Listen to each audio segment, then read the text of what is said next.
I am so excited to have everyone here. Oh my goodness. So, my name is Tracy Harrell, and what's super exciting for me is that we are here. Thank you, John. We are here to change the status quo. This initiative is a life changing mastermind series. We start with the masterminds, and today we're hosting an action and accountability session. And I've heard from so many of you how excited you were about participating in this type of work that allows us to really focus on doing the work and being accountable to each other. And so I'm going to bring in some amazing people. So you can just go ahead and bring in everyone, John, because we're going to actually start talking about our why. Why are we doing this work? So my name is Tracy Harrell. I'm president of It's All Bigger Than Me Consulting. I'm also president of the Seattle chapter of the National Black MBA Association. And at the top of the flyers, what you'll see is a logo for our leaders of tomorrow. And we have Joe Handy, who's going to be one of the individuals who's going to share his thoughts about what is his why. Let's hear from Joe Handy, shall we?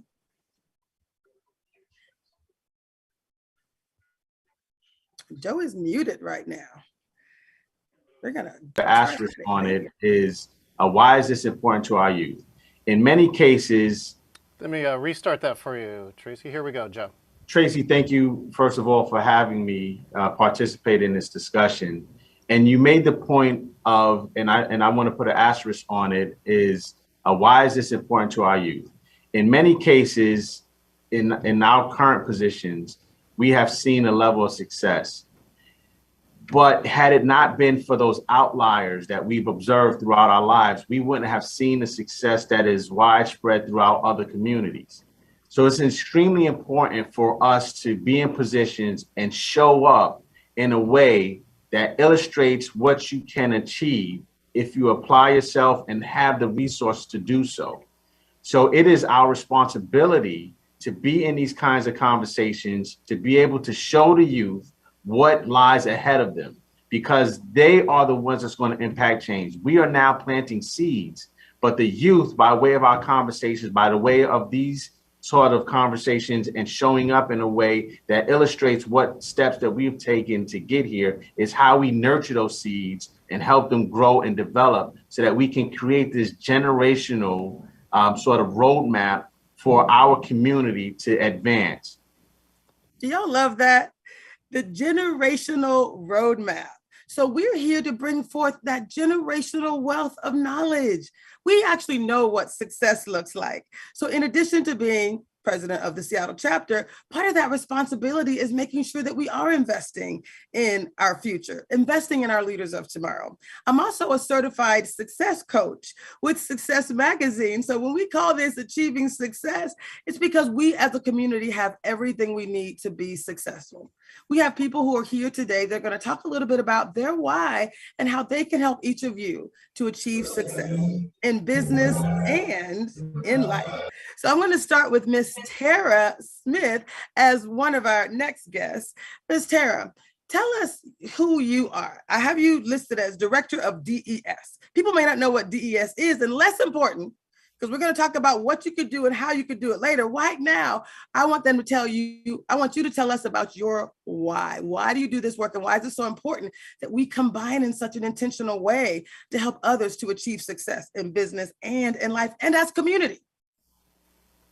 Very good point there at the end, Tracy, and as a community, because that's what I'm here for. As a public servant, I feel a great deal of responsibility to taxpayers, to the community that I serve across the state of Washington. That's why I'm here. And I didn't just stumble into this work, right? I remember graduating with my bachelor's in Florida International University and looking and deciding what master's program suits me best. And when I read the course descriptions for a master's degree in public administration, it lit me up because it's so large scale, because you can have a great impact on a great number of people. And I've been very humbled by that for the 20 years or so that I've been in public service. So what do I do for the state of Washington? It is hard to explain. As director of the Department of Enterprise Services, I'm responsible for about 800 public servants who serve the state of Washington in many, many different ways. Everything from taking care of the Capitol campus that you see in beautiful downtown Olympia to what brings me here today, which is state contracting. So we have a very significant role in establishing state contracts for more than 100 different state agencies. And that's both in goods and services and design and engineering and construction. So I'm very happy to talk more about that as our conversation continues. But thank you so much for having me. I'm always so excited to be in the room with you, Tracy. Well, I love you. And you know, you're a Florida girl. I'm a Florida girl too. So I call you a sister girl all the way for the, what did they say? Jennifer Ness for the culture. For the culture. Thank you, Taj. Come on and join us, Taj. Tell us a little bit about who you are. So we have another person who's going to join us, and you're wearing multiple hats, just like I am. We brought you in to talk about Black-owned business excellence, but you're also a leader at the Seattle Credit Union. And if people are around the country, you're like, okay, wait a minute. Why am I listening to a Washington State Department of Enterprise Services and the Seattle Credit Union? Because these are the types of individuals, they're in your state, in your town too, right? You got to find the right people who are truly willing to change the status quo. And you have them, we have them. It's about really creating that true community of change. So Taj, tell us a little bit about your why. Why do you do what you do? And really focus on helping individuals and businesses to achieve success. Yeah, definitely. I've started, and thank you, Tracy, first of all, for the invitation. I'm glad to be here. I started years ago and being involved in community.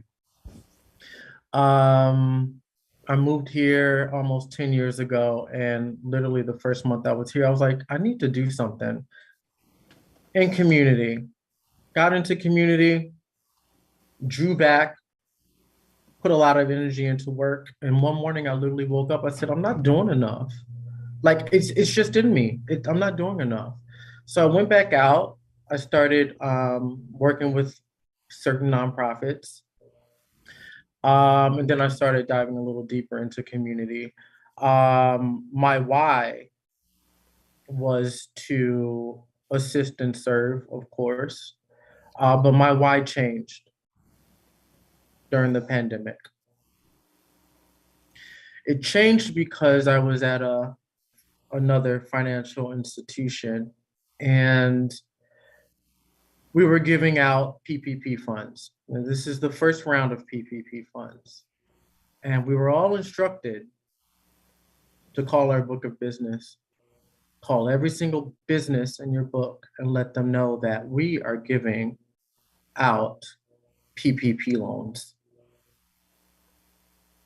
That first round of money ran out. I made sure that every single person in my book of business was called, and that they were made aware that these funds were available. About a week later, after the funds ran out, I noticed a lot of Black and brown business owners coming to my location, my branch location, asking for assistance. And I had to tell them that we don't have any more money. And seeing the desperation on their faces, I can still see it right now while I'm explaining the story. It's actually traumatic. Thankfully, weeks later, we had a second round of funding, and I was able to gather tons, not tons as in thousands, but a lot of Black and brown business owners who were overlooked and underserved. Those business owners that did not receive a phone call or email, they were not in my book of business. They were in someone else's. But I was able to rebrand, or I would say pivot my network. I am a branch manager and community outreach coordinator for Seattle Credit Union. I am also an executive officer for Black-owned business excellence. This is what gets me up and wakes me up every morning. That's my why. And Tracy, Thank you so much. We're going to actually talk about your what and your how in a minute, but that was so touching. When I first sat across your desk and I saw that look in your face, you were like, oh no, I can make a difference and I'm going to make a difference. So thank you so much for that. More to come, guys. You got to hear more from this guy. Miss Jennifer Ness Tucker, who writes her name as Jennifer Ness. She's like Oprah and Cher and Sting. She's like, just call me Jennifer Ness. Jennifer Ness, you're wearing multiple hats as well today. You are our Vice President of Entrepreneurship for the Seattle chapter of the National Black MBA. You're also a founding member of Black-owned Business Excellence. You're our Director of Leaders of Tomorrow. You have so many hats, so your why runs deep. Why would you share it with these people that are here today, focused on, and some of them got excited because we were focusing on masterminds and these action and accountabilities, people being able to tell them how to do this work, but to do it in community. This is your thing. What would you say to someone about why they should engage, why they should take full responsibility for not only their success, but the success of their community, others' success in their community? I think my answer is why not? Why not? If not us, then who? I love what Taj said about the fact that we can look around and see the folks in our community and the fact that a lot of these dollars are not reaching them. We read the reports. I just read that WOMBE report, and it said that Black-owned businesses receive 0.9% of the money. So we didn't even account for 1%. Okay? So this is my why. Why not? And who else? Who else is going to do it if we don't do it? Who else is going to reach out to our people, to our community if we don't? We have folks in government, we have folks in private sector, we have folks in public sector whose job description says this is what they do. But when it comes to accountability, right? Action and accountability, if we look at the actual numbers, it ain't getting done. So that's why I do what I do, because I like to hold folks accountable.